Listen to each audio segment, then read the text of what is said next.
हमें गर्व है इस बात का कि इतनी बेहतरीन कलाकार, क्योंकि जिस तरह मैं कलाकार हूँ उसी तरह भी कलाकारी हैं, तो ऐसे कलाकार हमारे पटना में पैदा होते हैं और मैं चाहता हूँ कि आप लोग इस कलाकारी को पूरी दुनिया में बिखेरिए। Thank you. अभी आपके लिए भेंट है। ऐसी मेरे लिए भेंट है। हाँ। मैं तो इसको मुंबई ले जाऊँगा। ये हमारी घर की सदस्य है और हमारी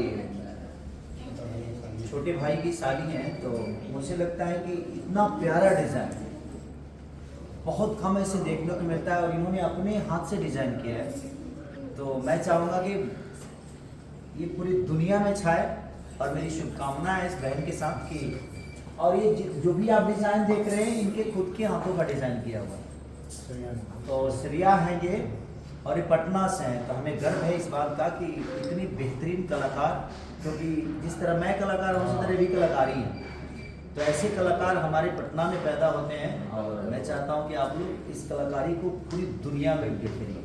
थैंक यू। अभी आपके लिए भेंट है। ऐसी मेरे लिए भेंट है। हाँ। मैं तो इसको मुंबई ले जाऊँगा।